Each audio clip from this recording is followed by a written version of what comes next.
everybody. Welcome back to another episode of Cinematic Treasures. I'm your host, Chris, and this is a big one today, folks. The 50th anniversary of the film Jaws. When was the first time you saw it? Did it scare you?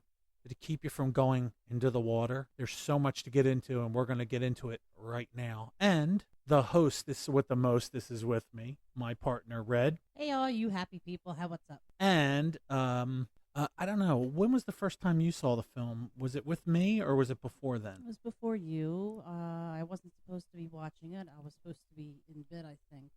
Yeah, I'll tell you what. I remember seeing the leg floating down to the bottom of the ocean.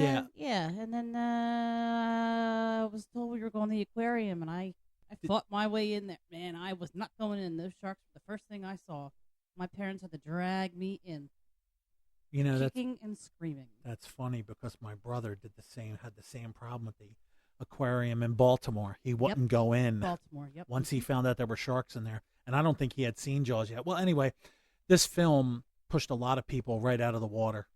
Right out of the water. It shocked a lot of people. And it wasn't even a real shark they used. Now, as usual, I have a hard time believing that nobody's ever seen this film. But guess what? I know people who have never seen The Godfather. I know people who have never seen Star Wars. These are mainstream mega films that anybody and everybody basically has seen. Yeah, well, Jaws is more exciting than those movies. I'm sorry. Well, to be what it is, your opinions. This is a regular Siskel and Ebert on this show, everybody. To be what it is, your opinions.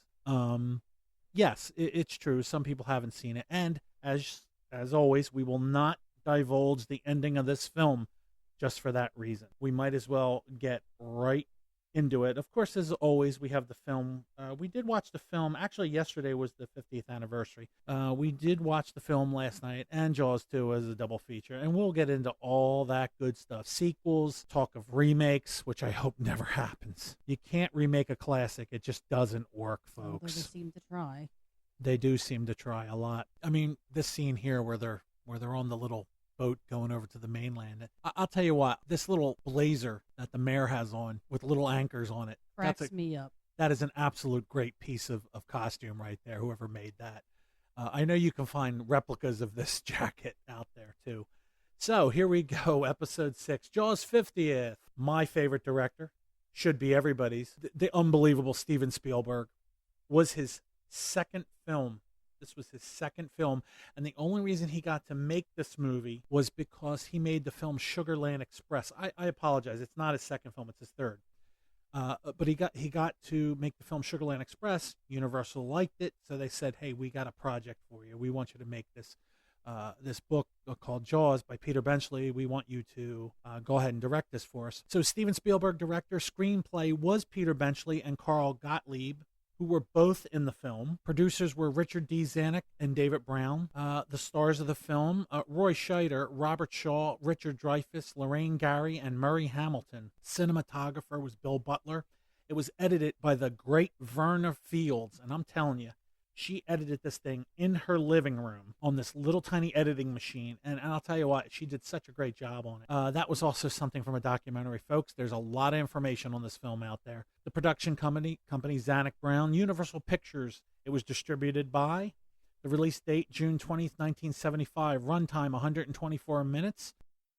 The box office was $476.5 million. I guess back in 75, that was a lot. That's a ton of money. So, like I said, I'm not going to get too much into divulging about the film, but the plot of the film, a New England town is terrorized by a shark. Pretty cut and dry. Self-explanatory.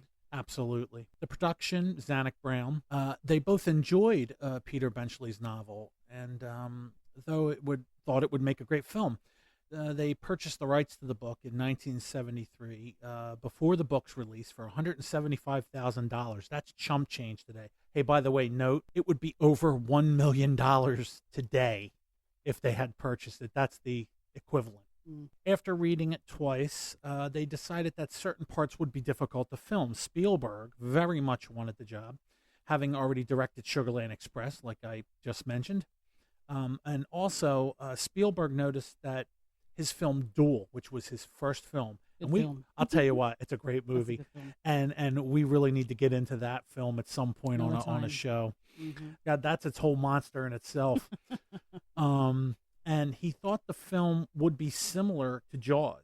That's how he based it. Oh, kind of is. Well, I think there are similarities Yeah, there between are. the truck and the shark, Mm-hmm. honestly. And the film was given a budget of $3.5 million and a shooting schedule of 55 days.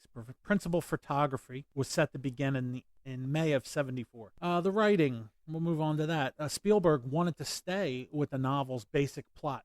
He discarded many of Benchley's subplots, and the book does. Most books, they have to build up characters, Right. and they do drag. Yeah. And the subplots would have bogged down the film, Spielberg thought, I Mm-hmm. guess. Spielberg also wanted a levity in the film to avoid a dark sea hunt style picture. Like, this wasn't Moby Dick. He didn't want it to be all serious, and he wanted to have some kind It's of a little bit of comedy, Yeah. make you laugh little comedy, and then yeah. get you on the scares Yeah. kind of deal. And Carl Gottlieb, like I said, who was part of the producing of the film, he was in the film. He plays the newspaper editor for the Amity Gazette, and he provided the humor for the film. He plugged in the funny parts. Mm-hmm. Benchley wrote Jaws after reading a book about sports fisherman Frank Mundo's capture of an enormous shark in 1964. So he took it, like most people get their ideas, from a real life experience or a real story. Mm-hmm. Kind of like I once caught a fish this big. How big was it? How big was it? And, and Spielberg didn't like the ending of the book.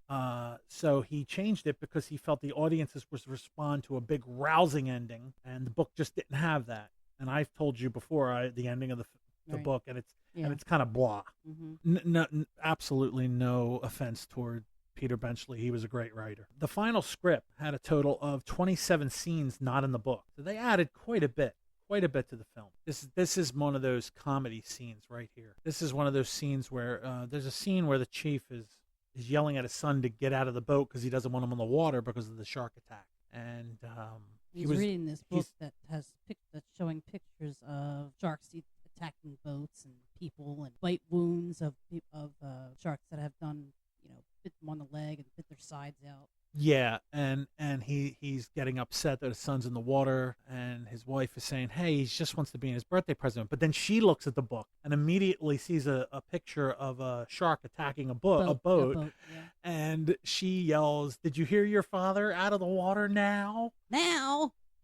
It's funny because that's your levity right there. I mean, you wouldn't expect that in a horror movie. Although some horror movies do have levity in them. They're not all guts and glory. And I think you need that kind of levity, too. I do think Jaws would have been a darker film. In fact, on a side note, not to get too far off what we're talking about, Jaws 2, the original director who was actually fired from the film, he was making it a very dark film. In fact, it was so dark and so brooding that the test filming of what he did film, Universal Pictures said, we're not doing this, and you're gone. He was already wasting their time, and we don't want this. This is not the film we want. So I don't want to get too far off of that. So casting, Spielberg wanted to avoid hiring any big well-known stars because he wanted to make the story more believable, so the audience would believe it was really happening to everyday normal people. He couldn't have some blockbuster star. Plus, with the budget they had, they probably couldn't afford big name stars at the time. In fact, a lot of the people they hired were people who lived right on the island just for and actually had speaking roles. Most extras don't have speaking roles. Then this scene right here, this is more levity with the two guys on the dock trying to catch the shark with a hook, a chain, and the guy's wife's holiday roast. Big Boston butt roast. Yeah. Huge. And then what's funny about it is the next scene, you have the deputy explaining to the chief that Harvey was going to have to tell his wife what happened to her holiday roast. And the chief goes, that's not funny. That's not funny at all. Now, see, this is what I mean. This is the levity in the film. There is a scary moment here, but then it turns into some kind of, and it isn't a comedy film by any means, but it really, it really yanks at stuff. sometimes. Sometimes you just need a sick humor, and that's cool. I think it is sick humor, and it is good. It's funny. Spielberg added he planned for the shark to be the star of the film. That didn't go too well.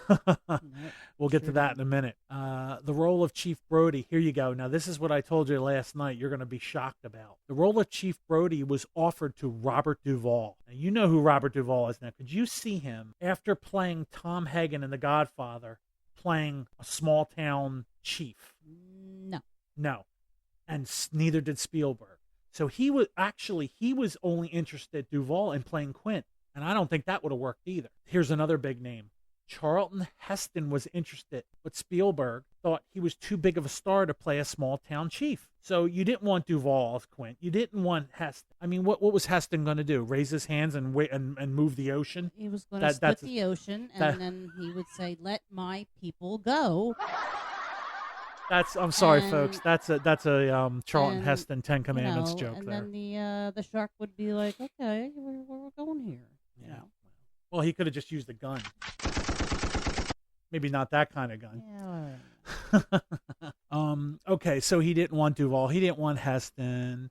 Roy Scheider actually got the part, but Spielberg was concerned that he would play a tough guy role like he did in The French Connection. If you remember, before Jaws, Roy Scheider actually played a police officer next to Gene Hackman in The French Connection, which won Academy Awards. Yep. I mean, it's a great cop movie, 70s cop movie. But he was afraid he'd do it, but he didn't. He actually played it. He did it good. He played it completely different. Lee Marvin, the great Lee Marvin, was offered the role of Quint, but turned it down. I wonder if sometimes these actors look back and go, geez, I really should fire my agent. I should have been in this film. They didn't realize how big it was going to be. So he turned it down. Robert Shaw ultimately got the part. Now, what's funny is Shaw based his performance on another cast member, Craig Kingsbury, a local fisherman. Kingsbury also had a smaller role in the cast as fisherman Ben Gardner. Yeah. He actually does have a couple of lines in the film, and he has a big part later in the movie. He sure does. A non-funny part in the film. Put it that way. A non-speaking part. And you know what? Another thing is a book just came out about Robert Shaw as Quint. Yeah. They biographied how he played the role and his time on the thing. He didn't do too many interviews when he was doing it, but I know Dreyfuss has said in many interviews he was drunk most of the time. For the role of Matt Hooper, speaking of Richard Dreyfuss, initially Joel Grey, who was big on Broadway, and Jeff Bridges. Now, I don't know if you know who Joel Grey is, but I know you know who Jeff Bridges is, and I don't know. I could see him playing I don't think so either. Hooper. George Lucas, ding, ding, ding, come to the rescue of his buddy Steven Spielberg and suggested Richard Dreyfuss, who had just been in American Graffiti. So they already knew, so Lucas was always confident that he could do it.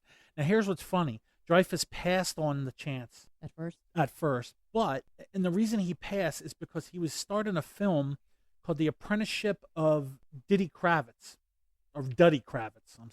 And he was afraid his performance was terrible and the audience wouldn't like it. And if that was the case, he wasn't going to get hired for another film. Right. And the role of Hooper, he said he passed on it for that reason. But you're going to find out in a little while, the film actually did do well enough. He didn't have to worry too much, but he did actually change his mind and take the role of Hooper. And thank goodness he did, because he played a good part. He really did. He really knocked it out of the park. And I think that really launched his career, because he got tons of roles after that one. Close Encounters of the Third Kind, just to name a few. So because of the role of Hooper in the book, it had to be rewritten so it would better suit Richard. Right. So it would work better for his character. Coming up, we're going to go over filming as the "This Is Not a Boating Accident" scene comes up with the great Richard Dreyfuss and company. When we come back, we will go over some more and keep moving forward. Stick around, everybody.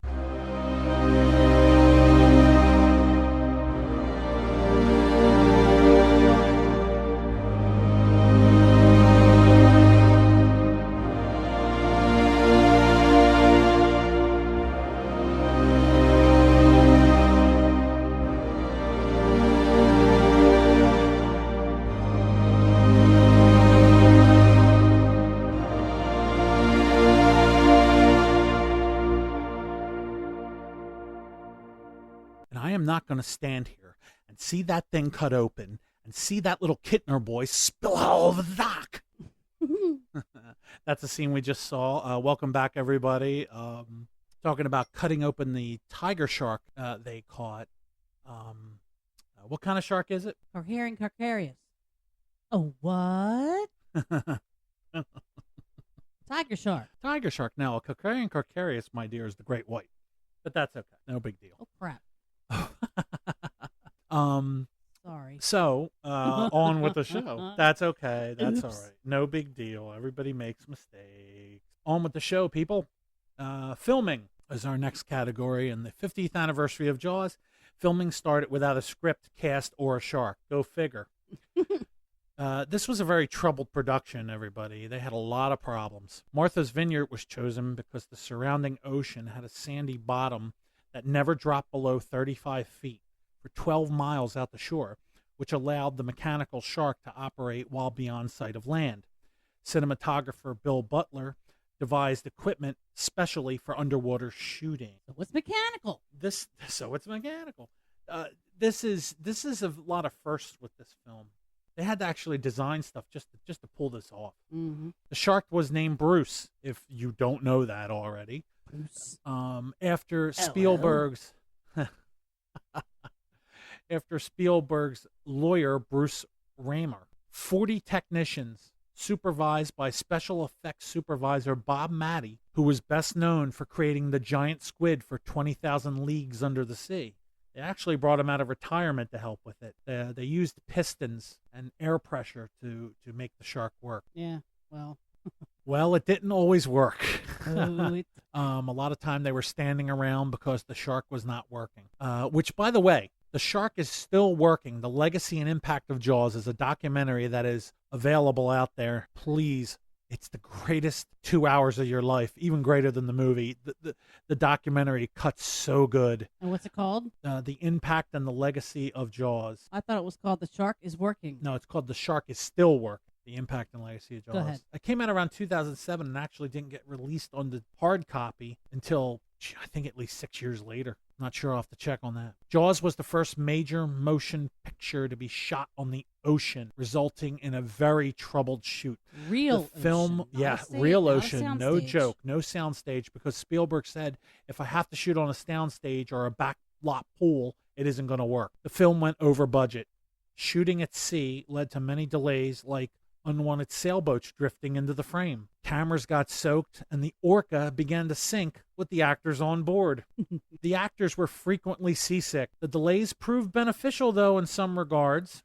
The script was rewritten during the delays, and the unreliable mechanical shark forced Spielberg to shoot many of the scenes so the shark was hinted at, like the barrels. Right. Whenever you saw the yellow barrels that were anchored into the shark by Quint's rifle, spear gun, that's how you knew the shark was there. You didn't have to see the shark, and that's one of the things that actually saved this film. You don't see the shark until almost the end of the film. I mean, in full view. I wouldn't say the end. I'd say the quarter mark of the end. Yeah. You don't see the shark until at least the last 30 minutes of the movie. Because they don't want you to. Yeah, it's a shark. They want you to be surprised of how big he is. Or, yeah, that's the thing, you though. You know he's killing people. You don't know how big he is. You don't know what he's capable of. But all that they want to give you that illusion. But I don't think they intended to give that illusion. I think Probably not, but I think that, like it said, the delays caused that. I think it made it better. It did make it better. And actually, there was an older film called It Came Beyond Outer Space, or It Came from Outer Space. And they used that same tactic. They didn't show the monster until they had to. Right. And it made it even scarier. It does. And that film, actually, It Came from Outer Space, was actually a basis for the movie Alien. There you go. And Ridley Scott used the same tactic. The less you saw of the monster, the more effective the monster was. Yeah, that's true. Another groundbreaking directorial move. Your mind is... Your mind is creating the terror. The terror, yes. Footage of real sharks was shot by Ron and Valerie Taylor, who were shark people. They watched sharks in the wild. That was their thing. And they were shot in the waters off the dangerous reef in South Australia. Now, Apparently, Australia has a lot of sharks. Australia has a lot of animals that Will I don't want to even see. Will eat you. Huge spiders, kangaroos roaming the streets. I mean, come on, jellyfish. That little box jellyfish like can kill you in 1 second. Hey, not to give anybody ideas, but that would be a great place for a horror movie, Australia. It'd be too real. Nope. Mm-mm. Well, that's the whole point. Big nopes on ropes, big snakes that parkour from treetops to fucking. I'm sorry, to treetops to houses' roofs. Get out of here. Nopes on a rope. The actors would really be screaming for their lives. I forgot where we were. Kangaroos a hopping. And they're on roids, too, you'd think. I mean, they have muscles, they have abs. You don't want to screw with them. Yeah. You ever seen people trying to box those things? Oh, my God. Anyway, back to Jaws. During the Taylor's shoot, a great white attacked the boat and the cage. It got tangled up in the ropes, and the footage was so stunning that Spielberg was eager to incorporate it into the film, and he did, and it worked. It was edited so well. The novel originally, now I'm going to give this away. Well, this is okay. The novel originally had the shark killing the character of Hooper in the cage. Like I said, the book was very different. Although the principal photography was scheduled to take 55 days, it didn't wrap until October 6th of 74. 159 days over filming and over budget. Spielberg thought his filmmaking career was over. He started to hear rumors that the upper heads were very upset with what was going on, and they were going to shut the production down, but luckily they didn't. Yeah. He was 100 days over his filming schedule, which was unheard of, and that was their money, and they were not happy. Spielberg was not present for the final scene because he thought the crew was going to throw him into the water at the end of filming. So what that actually happened was, he tells the story in documentaries. So ever since then, every time he's made a movie, he is not present for the final scene. It's become like a tradition for him. Every movie? Every film he's seen since Jaws, he has not been there. Wow. And the reason, I think he had to be somewhere else, or he just didn't want to be there because it was such a troubled production. He wanted out, and he thought that they were going to celebrate, and he didn't want to be anywhere near it. I guess it worked out for him because they didn't throw him in the ocean. I guess not. And because the film did so well, I guess Universal didn't throw him into the ocean either. Afterwards, any underwater scenes were actually shot at the Metro-Goldwyn-Mayer water tank in Culver City, California, with stuntman Dick Warlock, who was a stand-in for Dreyfuss when the shark attacks the cage scene. So, quick story about Dick Warlock. I actually, when our daughter was younger, when I used to frequent, as you know, still does sometimes, and still does every once in a blue moon. Depends on who's there. Horror conventions, and Dick Warlock was at one of them. Now, Dick Warlock has been around Hollywood for a long time. He's more famous for playing Michael Myers in the second Halloween film. He was in Spaceballs. He was in Halloween 3. I mean, he has done so many stunts, and he's trained stuntmen. He told us that, yes, that was him in the cage getting rammed by the mechanical shark in a tub. Right. At the MGM Metro-Goldwyn-Mayer. Uh-huh. I asked him, I said, how do you get into a tank like that with a monster that you know is fake, but it's ramming the cage? And he said, believe it or not, you have to keep your nerves calm because you have to be careful because there's always danger of drowning or getting hurt underwater. Even though he was in a pool, he still could have gotten hurt while they were ramming him with that giant mechanical shark, which weighed a ton, by the way. It did weigh a ton. It wasn't just plastic. Exactly. Spielberg, after a screening of the film, spoke about he was greedy for one more scream, and he had an idea for the Ben Gardner boat scene. Which is what they're showing right now. Actually, believe it or not, you're right. We are right on that part of the film. For those of you who don't know already, we screen the film in front of us as we're doing these shows. This was actually done. Verna, the lady who edited the film, had a pool in her backyard, and it was edited right there in the pool. They stuck the boat in the water, and that's how they got the effect they wanted, because guess what? Universal didn't want to pay the extra money to film the scene. Oh, yeah. So Spielberg put up $3,000 of his own dollars because they refused to pay for it. And you know what? It paid off. And I remember watching part of the documentary, and they were in the back of the test audience. And Spielberg was there during the scene, and he smiled when it happened, and he goes, "We got him," because everybody jumped halfway out of their seats. And it is a startling scene, folks. It does get you. Well, we've no matter how many times you've seen it, it still gets you. It does get coming. And when I recently, when we saw it at the Colonial Theater a couple years back, even the kids jumped. Everybody jumped in that whole theater, even though they knew it was coming. Knew it was coming. Most of those people are Jaws fanatics, and they've probably seen the film already. But even though they knew it was coming. All right. That wraps up our second segment. We could just go on forever about this film. You sure can. And coming up, we're going to talk about influences, the release of the film, the music of the film, probably the most important part of the movie. Box office, we got a whole bunch of goodies coming your way. You stay right there.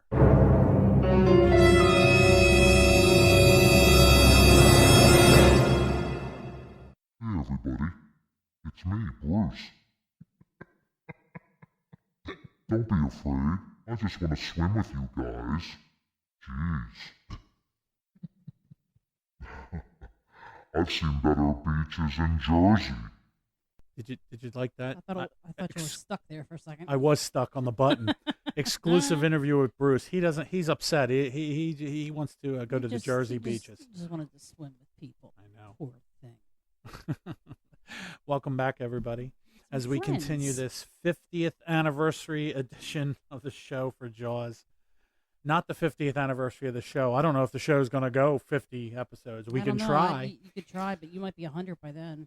Hey. Maybe. I'm going to live to 100, I promise you that. I know it. Let's go on then. Music. Well, what can we say? John Williams invited Steven Spielberg over to his apartment. Said, "John, I think I have something for you for the film." He touched 3 keys on the piano, and Spielberg said, "That's it?" And he said, "Yeah, but watch when I play it in succession. Bum, bum, bum, bum, bum, bum, bum, bum, bum, bum, bum, bum, bum, bum. Honestly, it struck terror into people. 3 simple notes. Look, real quick, John Williams. I don't know what your opinion is of his music. He's great music. Absolutely fantastic musician. Titanic, hello. Come on. Did he do Titanic? No, maybe that was James Horner. Yeah, he didn't. Never mind. I don't Sorry, think guys. he did Titanic. But still, either I don't one think he of them. scored that. John Williams, yeah, he's an excellent orchestra. He scored Star Wars, Indiana Jones, E.T. Yeah, yep. They're all great. Yeah, absolutely. Now you got me wondering. No, I don't. I think it was James Horner. It was not John Williams. You are correct. It was James Horner. Yeah, I thought so. But anyway. But that's okay, because James Horner scored a lot of great movies. He did. Including Aliens. Yep. But you just can't say enough about John Williams. He scored an Academy Award for this, and he was named by the American Film Institute. It was named the 6th greatest score of all time by AFI. So, I don't want to get too stuck up. There's really not much to say about John Williams. He's awesome, period. Influences. Jaws, you want to draw from other things when you create stuff. What are the influences for whatever reason, whatever artistic film, music, art itself, paintings, whatever. Yeah. It all draws off of, to me, other influences. Everybody's influenced by something to create something else. Something of their own, yeah. And one of the things that I noticed a long time ago, Herman Melville's Moby Dick, which I had to read in school. And I've seen the movie and I have the movie. It's fantastic. But more importantly, in the film, the character of Quint, played by the great Robert Shaw, he becomes obsessed with the shark. Just like Captain Ahab in Moby Dick became obsessed with the white whale. Nothing was going to stop him, not even his crew, who was threatened by death if they deserted. Right. This becomes Quint. He didn't care. All he wanted to do was get that shark. Ernest Hemingway's The Old Man in the Sea. Now, I had to read Moby Dick and The Old Man in the Sea. Once was an old man in a bucket? No. Okay. Sorry. Is that supposed to be some kind of Wasn't that a funny joke or something? Was it the beginning of a joke or something? a dirty joke? I think so. A limerick, a dirty limerick. Dirty limerick. Anyway. The Old Man in the Sea. You've never read or seen both. Nope.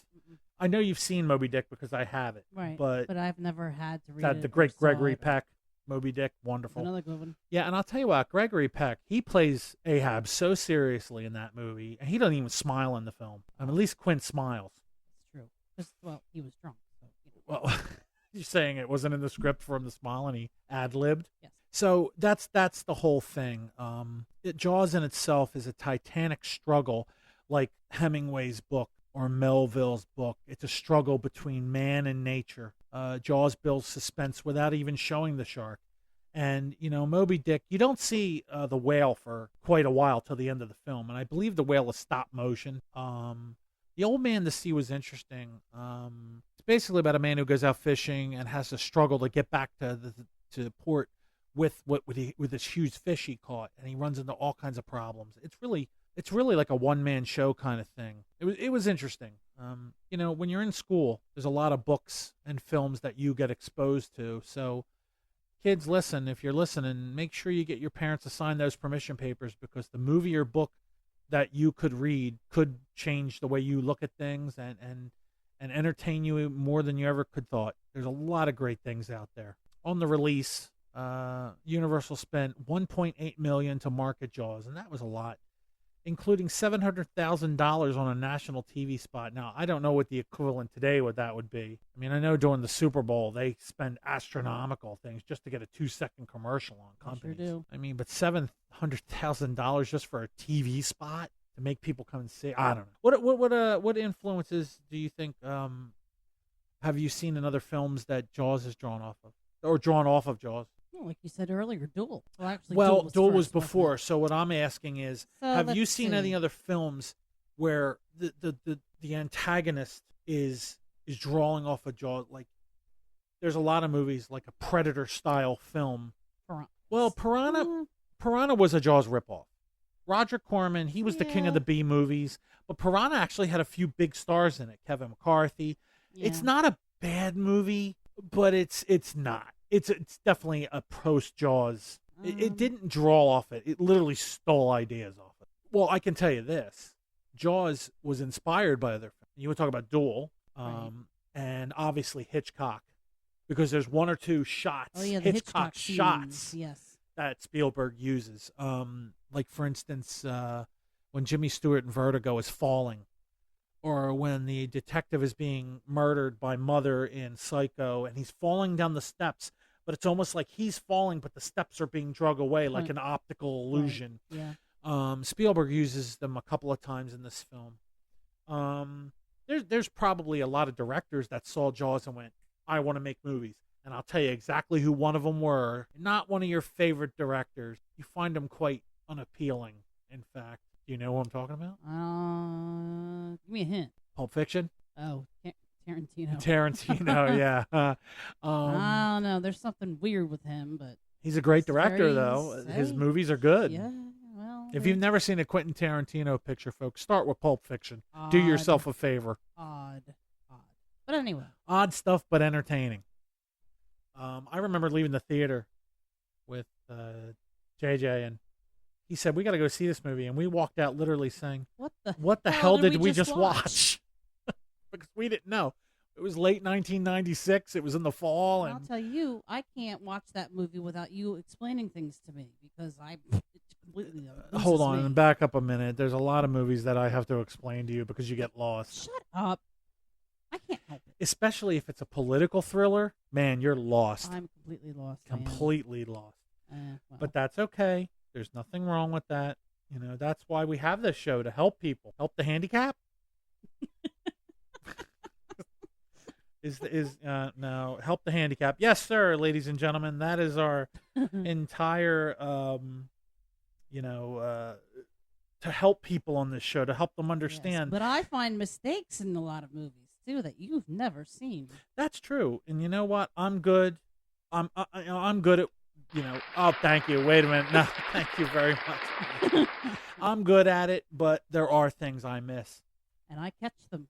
In fact, in a previous show, I spoke about something I caught while doing the show. There's a scene in Robin Hood where you can actually see a car drive by in the background, and it's supposed to be a forest back in medieval times, and there were no cars. It's absolutely hilarious. And that, ladies and gentlemen, is what happens when you film on location and not in a backlot. That's what can happen. But when you're filming on location, you can have sailboats riding into your shot like Jaws. When we come back, we're going to talk about the box office and wrap things up. Hang tight, everybody.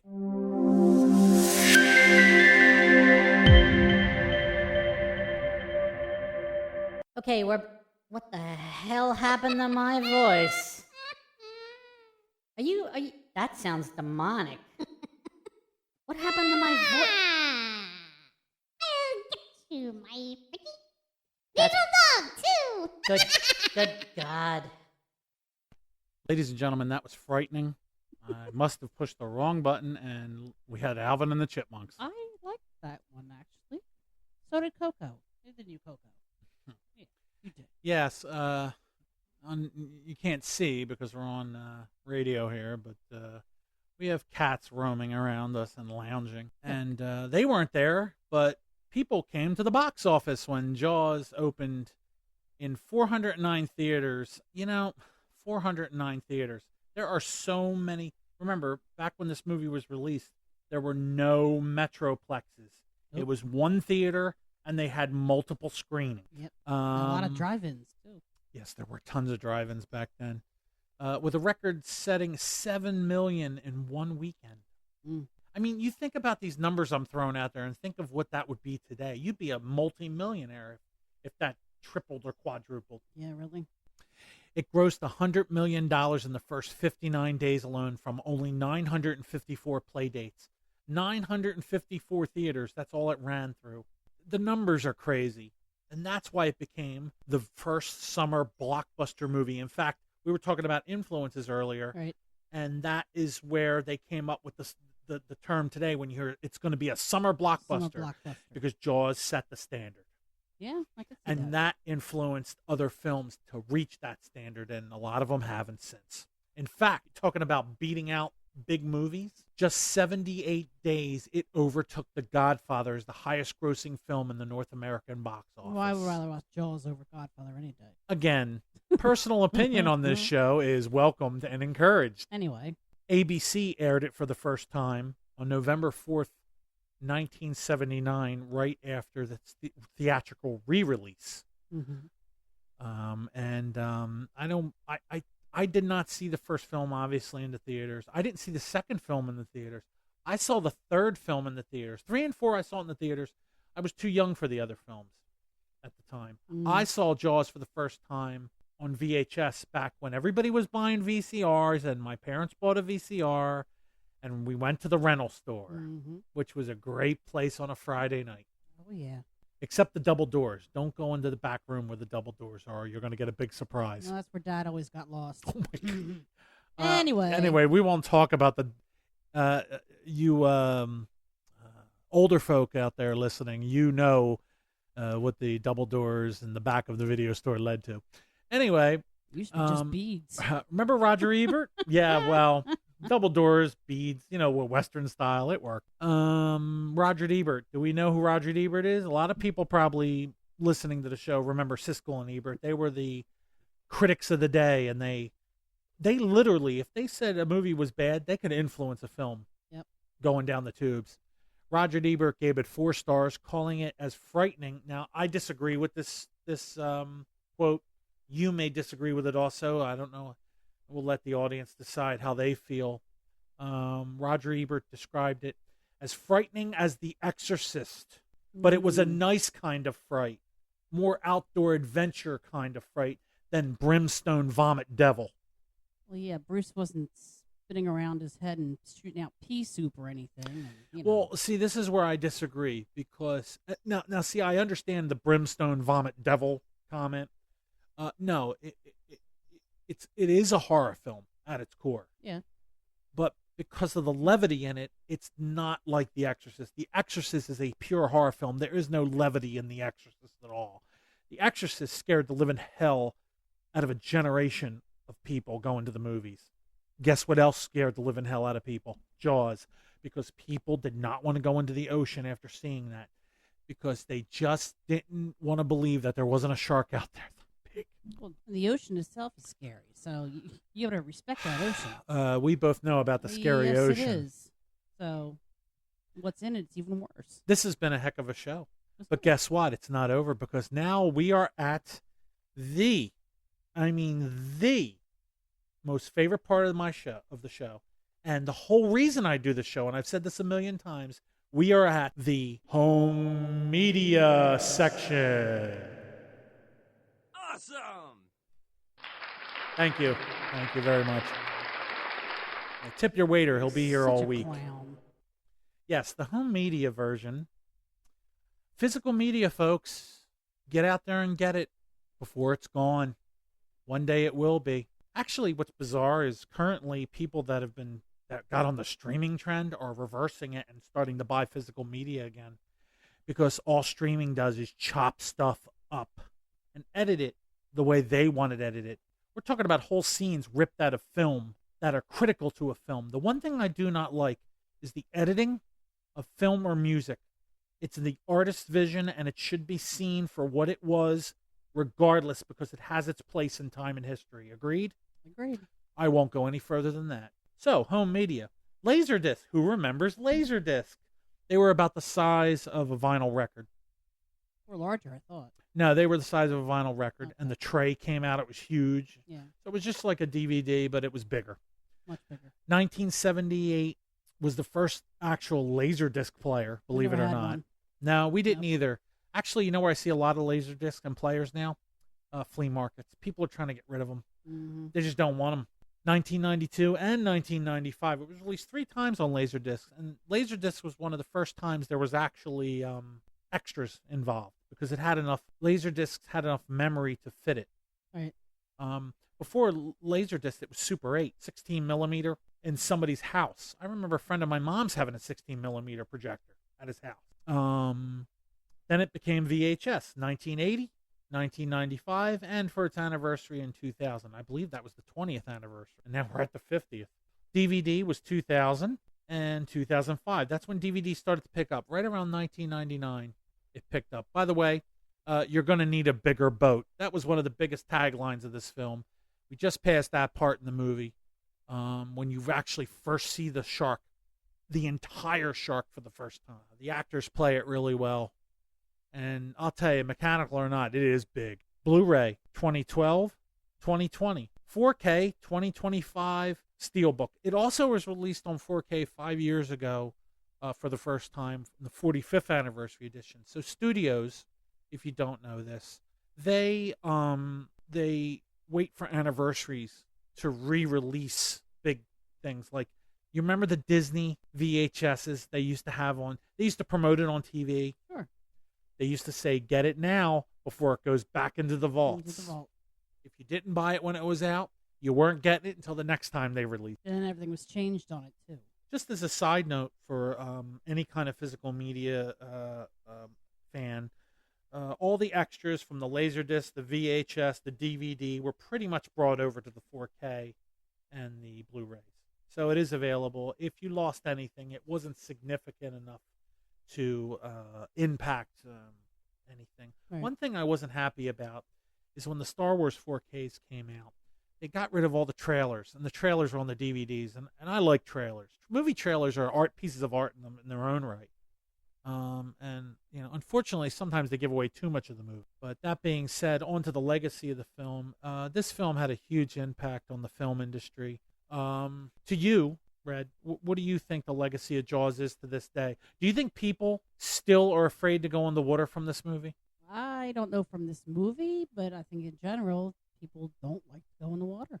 I'll tell you a quick side note. When I was at my brother's yesterday, I asked if the kids had ever seen the film, my nieces and my nephew, and he said no, they haven't. But I'll tell you what did happen. Apparently, the little man had a bad, scary dream the other night, and he came running into the bedroom saying, "Can I sleep with you?" And he told him he was having a dream that sharks were attacking him. Now, he's never seen Jaws, so I don't think it's a good idea. Listen, this film was rated PG-13. No, I'm sorry, my mistake. The film was rated PG, parental guidance back in the day. The first PG-13 movie didn't come along till a few years later, and this film does have language, and it is violent, but it was not rated R. For a horror film, that was a little surprising, but I think the reason it was PG is because they wanted to attract a bigger audience. I think it should have been PG-13. Yeah, there's blood, and body parts. Getting away with PG, even with the I cursing think it levels, could have been 13, but they definitely could have done that. But the PG-13 didn't exist. PG, it was either PG, R, or X, and it wasn't rated X. yeah, And believe it or not, and I wouldn't call it R either. right? Well, it could have been rated R, but it would have limited Nah. the audience going to see it. But then again, that's parental advisory. That's why it's That's up PG. to the parents. That's right. It's up to the parent. I know our daughter saw it when she was 11, I think, for the first Younger. time, or 11 or 12. I saw it about when I was 10. But it is parental guidance. You got to tell the child, what's what. And I think if you let the child watch the film, I do think this film could scare children from going in the water. Younger people. I Yeah, really it do. can. I really do. Or you might get like teenagers who look at it and laugh. Absolutely. There were a lot of films that scared the living hell out of me when I was a kid that I went to the drive-in to see with my parents when I had one eye open. Nightmare on Elm Street. I mean, that movie scared the living hell out of me. I think it's corny. Fright Night. I saw Fright Night at the drive-in. Unbelievable. The movie scared the living Jesus out of me. And we had to go home, and it was like 1 a.m. I just thought to go to bed. It's rough. And oh, by the way, after seeing Jaws 3D, which was the first film I saw in the theaters of the Jaws franchise, just a little side note: I got butter on my 3D glasses lenses, and I was forced. My mom said I don't care, and I was forced to watch the rest of the movie blurry-ish Hence, with don't butter. touch your lenses with your buttery fingers. No, well, they don't even have 3D movies like that anymore. No, they don't. It's more 3D with clear glasses now, which is cool because it doesn't give you a headache. Still don't touch them. And yeah, I had a dream that night that I was in a shark cage and the shark was attacking. And I woke up. It scared the hell out of me. I was actually at a babysitter's house that night because they went out after the movie. So yes, it can have an effect on you. Any movie could. When you're a kid, your mind wanders. So let's talk sequels. Let's talk Jaws 2, 1978. You're a fan of Jaws 2. We watched it last night. You've seen it many times. Yeah, It's a decent, solid film. It's all right. Yeah. A lot of people liked it. It made a lot of money. Roy Scheider was the only real original cast member back. Well, I mean, Lorraine Gary, Murray Hamilton. But the thing is that people just didn't feel it had the impact the original. I think because Quint and Exactly. Richard Dreyfuss wasn't there. Right. And apparently, I think Richard Dreyfuss didn't turn it down. I think he was doing another film at the time. So I don't think he could do it.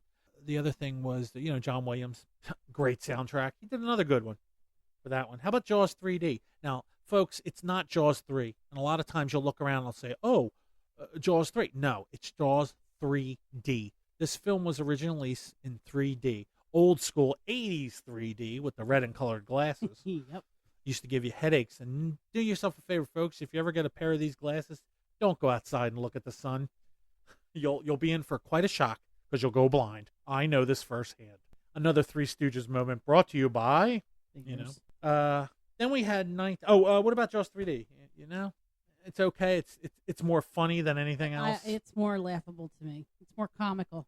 Your favorite word. Ooh, what is it about that word I don't like? What's your favorite It just word? doesn't sound like it belongs in the English dictionary. I don't know. It's just more funny than. Of course, do you your remember when average. we were children and our teachers used to tell us ain't isn't a word? And what did they do later on down the road? They actually put ain't in the dictionary as a word because people used it so much. Everybody's in the dictionary. How about 1987's Jaws the Revenge, Well, now which killed the let's franchise? go to the end where the shark roars. Yeah. This film had a lot of Godzilla. problems. Hello. I had met one of the stars of the film, and Lance Guest, the great Lance Guest. He's been in a lot of films, Halloween 2, and The Last Starfighter. What a great movie that is. And he said he always looked at it as it was a good TV movie. It just didn't have the impact they intended it to. It was rushed into production. Lorraine Gary was the star, and they brought Michael Caine in. Yeah, that was good. I like Michael Caine, Yeah. but the movie just didn't a shark travels to the Bahamas. Sharks don't even like warm water. The shark roars at the end of the film, Well, which is and not it's not even the original shark. exactly, but that they try to make it out like has it was this revenge on this family.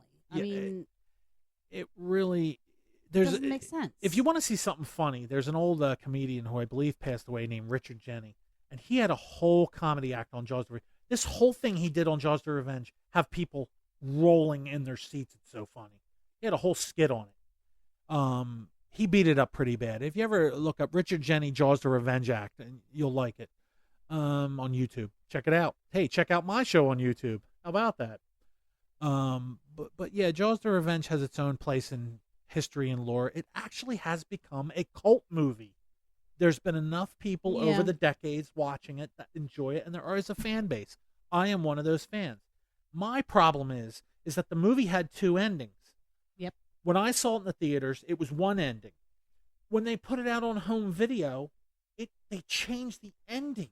Yeah, they shouldn't have done that. They shouldn't have done that because it made it worse. Even though it wasn't a great film, it made it even worse with the ending they chose. Really The did. original ending makes more sense. Even though it's does. still a bad film, I'd rather have the original ending. Because of pressure from fans, Universal, when they released it on Blu-ray, put in the original ending, but as an alternate ending. Yeah. You can't actually watch it in the film. It's just an extra to watch on the side, which is fine, but at least it's in HD. I'll give True. them that. Yeah. One day, hopefully, all the companies like Shout Factory and Umbrella Entertainment that take the studio's work and release it on their third party, they need to get a hold of Jaws: The Revenge and release it with the original ending intact, which would make the film make more sense. Absolutely. Hey, guess what? We're going to take a real short break. Coming up, final thoughts. We're going to have a preview of our next show, whatever the heck that'll be. I always go off the cuff with these shows, but that's the beauty of it. We will return in 1 minute. Okay, everybody, we're back. There goes that button again. I can't seem to fix. Oh, You know, technical difficulties on this show is becoming a real problem. Okay, fine. We're Must back. be the director. We're back. Don't blame the director. Blame the guy behind the buttons. I am. Oh, wait. Sorry. That's me. Mhm. Anyway, folks, look, this show has been great. I can't talk enough about this movie. I literally, a friend at work, literally 3D printed me in parts. I had to put it together and do the rest myself, paint it and all. One of the barrels from the boat, the Orca, that was used to hunt the shark in the film. I've always wanted one of these things, and they're impossible to find. Maybe small model size, but I won't be finding any screen-used ones. I believe there's one or two in a museum in Martha's Vineyard. I'm not sure. But this film, this is the kind of film you can watch every summer, again and again. I could watch this film over and over and never get tired of it.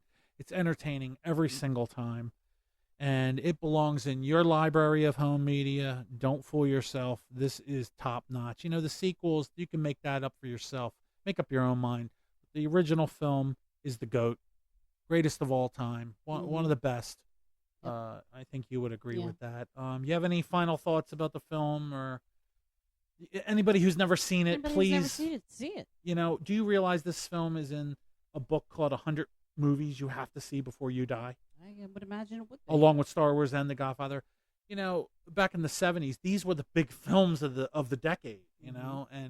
And I'm sure most people have seen this film. But like I said, if you haven't, you got to make a point.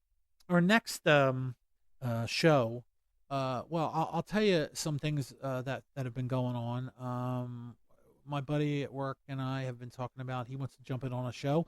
And we were talking about doing a show about the horror movie Fright Night, which I don't think Red will be in on. She's not a big fan of the film. I don't like it. The movie poster scared you when you were a kid. Yeah, that was about it. We're also talking. A bunch of people said, "Bring your mics, and we'll do one on vacation." So you're gonna get a show from way down South Carolina. We're gonna be doing a show with a group of people, Just in a few weeks, and who the heck knows what's gonna happen with a live mic, especially with that crew. especially with the crew that's coming. And my thought for that show was maybe we should do summer movies. At the great outdoors, summer movies. Hey, look, Friday the 13th is a summer movie, if you think about it. It is at its core. Yeah. You know, I mean, you could throw a whole bunch of summer films, 80s summer movies, of I'll watch course. any movie with Kevin Bacon in it. Yeah, well, there you go, Oh, folks. yeah. She's a Kevin Bacon lover. And we all love bacon, don't we? Yes, we do. Is that 6 degrees of Kevin Bacon right there? Oh, I think Yeah? so. All right. Well, listen, this has been a blast. Thank you, Red, for hanging with this one. I needed you on Alrighty. this one. Yep, you got it. And like I tell you all the time, folks, enjoy your summer days here. Today is actually the first full day of summer. And like I always tell you, stay frosty.